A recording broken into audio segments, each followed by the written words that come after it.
Sudah semangat belum untuk memulai pembelajaran hari ini? Semangat! Kok kayaknya semangat, Bu? Sudah semangat belum? Semangat! Kita speaking dulu, oke? Oke. Are you ready, guys? Ready! Oke, berdiri. Ikuti ya. Ikuti dengan semangat, oke?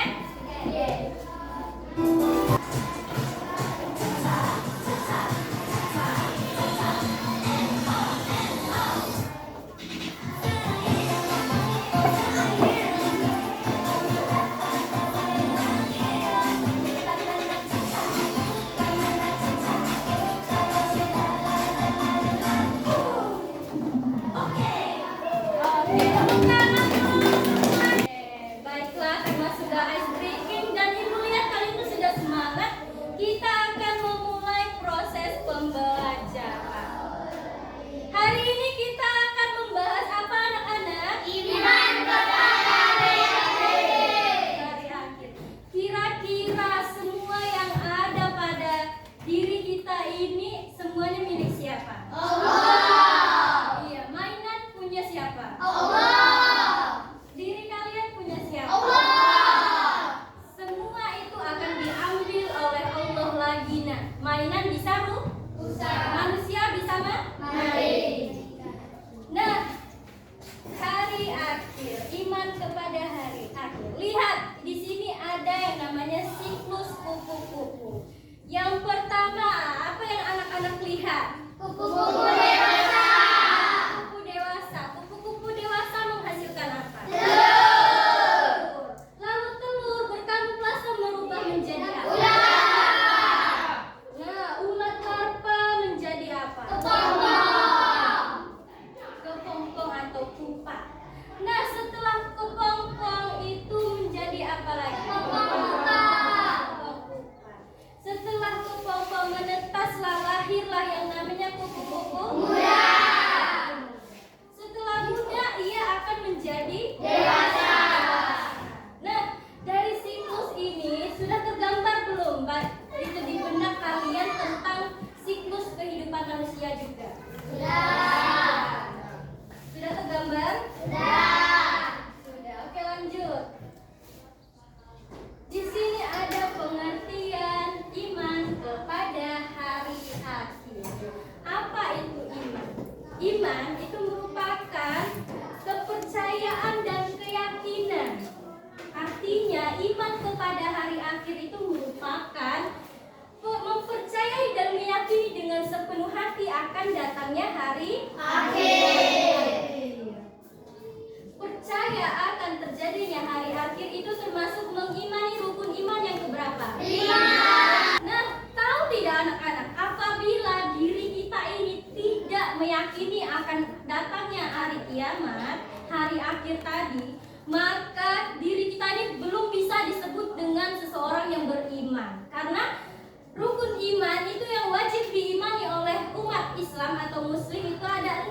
Apabila salah satunya kalian tidak percaya, maka diri kalian itu tidak bisa dikatakan sebagai seseorang yang beriman. Sekarang sudah mengerti pengertian dari hari akhir? Lanjut ke materi selanjutnya. Nah, di sini ada jenis dan tanda-tanda hari kiamat, hari akhir. Yang pertama, hari kiamat itu dibagi menjadi berapa? 2. Yang pertama Kiamat kiamat sugro. Kiamat sugro. Kiamat sugro terlebih dahulu yang akan kita bahas. Apa itu kiamat sugro? Kiamat kecil. Ya, kiamat kecil yang dimana itu berakhirnya kehidupan seseorang atau sebagian makhluk hidup seperti kematian seseorang maupun bencana Alam. Jadi apa yang kalian tangkap mengenai hari kiamat kecil ini? Kiamat sugro ini? Setiap bernyawa akan kembali kepada diri kepadanya. Setiap yang bernyawa akan kembali kepada Allah, akan merasakan Kematian. Nah, setelah kita mengetahui kiamat kecil tadi atau kiamat sugro, di sini kita mengetahui yang namanya kiamat kubro, kiamat besar. Kiamat besar yaitu hancurnya seluruh alam semesta dan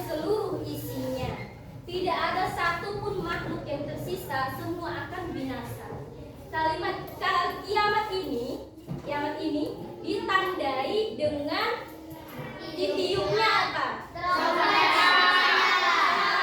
Oleh malaikat Israfil. Nah, yang dimana apabila terdengar suara terompet sangkakala maka yang bernyawa itu akan mati, akan musnah. Makhluk Allah itu ada apa saja sih, Nak?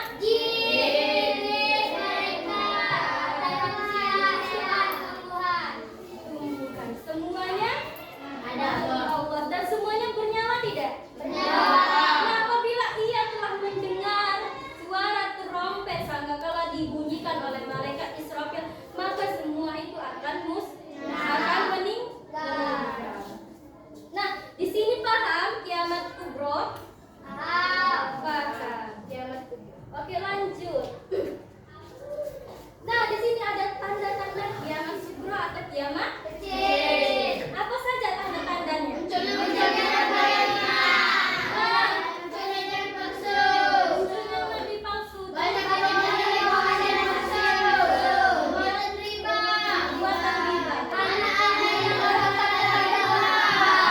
Itu semua merupakan tanda-tanda kiamat kecil atau kiamat kubro. Di kehidupan sehari-hari kalian sudah adakah tanda-tanda kiamat kecil ini? Ada. Apa yang kalian Kepada orang tua. yang durhaka?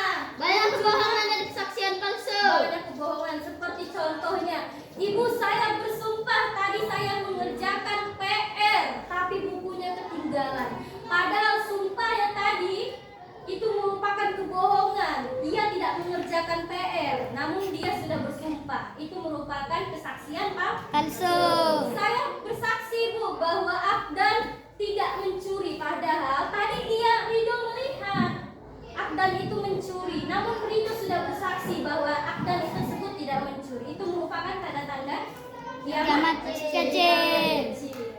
Dari sini sudah paham tanda-tanda kiamat kecil? Sudah. Nah, selanjutnya ada tanda-tanda kiamat besar atau kiamat Kubro. Apa saja? Coba bacakan. Terbitnya matahari dari sebelah barat. Nah, apabila tanda-tanda tersebut sudah banyak bermunculan, maka akan apa? Akan terjadi kiamat besar. Kiamat besar. Nah, anak-anak, dari tanda-tanda dari kiamat besar maupun kiamat kecil tadi itu tuh merupakan bukan untuk semata-mata menakut-nakuti kita, namun hal tersebut merupakan alarm cinta dari Allah Subhanahu wa Ta'ala. Jadi kita tidak perlu takut, tetapi di sini kita harus menyiapkan diri kita agar untuk bekal nanti, untuk bekal kita di akhirat nanti, memperbanyak berbuat baik. Oke? Nah, di sini selanjutnya materi yang akan kita bahas selanjutnya ialah nama-nama lain hari akhir.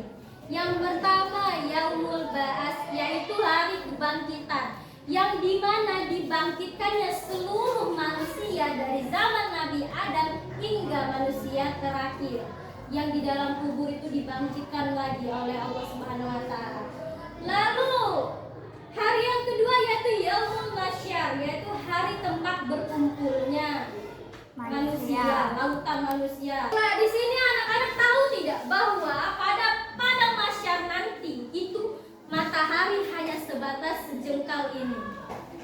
Bagaimana? Coba bayangkan apabila matahari sejengkal di sini. Sangat panas, panas banget. Panas.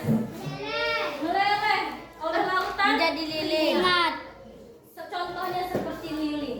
Lilin itu kan panas, lalu dia meleleh. Nah, seperti itu juga manusia di padang mahsyar nanti.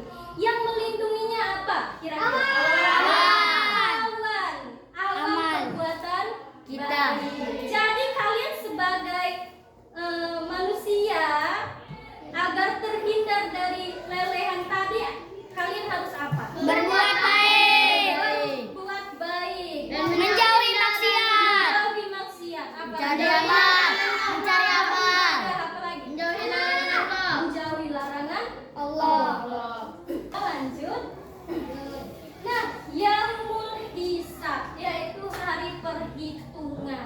di mana dihitungkannya seluruh amal perbuatan manusia, baik buruknya, baik dari perbuatan amal baiknya maupun amal buruknya. Dipilah-pilah lah, dibeda-bedakan. Setelah semuanya clear, semuanya sudah ditotalkan, maka ada yang namanya hari penimbangan. Apa itu hari penimbangan? Yaumul mizan. Yaumul mizan.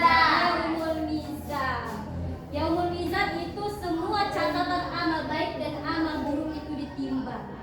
Nah, setelah ditimbang akan munculnya yang namanya yaumul jaza, yaitu hari Puasa. Nah, setelah ditimbang, amal baiknya ditimbang, amal buruknya ditimbang, maka akan muncul yang namanya pembalasan. Apabila seseorang itu berbuat baik, perbuatan baiknya lebih besar dan lebih berat daripada perbuatan buruknya, maka akan dibalas Allah dengan masuk ke Surga. Namun sebaliknya, apabila ia semasa hidupnya melakukan perbuatan yang buruk, ya, yang jahat, askayo, maka akan dibalas Allah dengan dimasukkan ke Neraka. Setelah kita mempelajari nama-nama lain hari akhir, di sini ibu ada kartu. Ya, kalian diperintahkan untuk bekerja kelompok, menyusun nama-nama lain dari hari akhir dan artinya disusun. Ibu bisa lihat.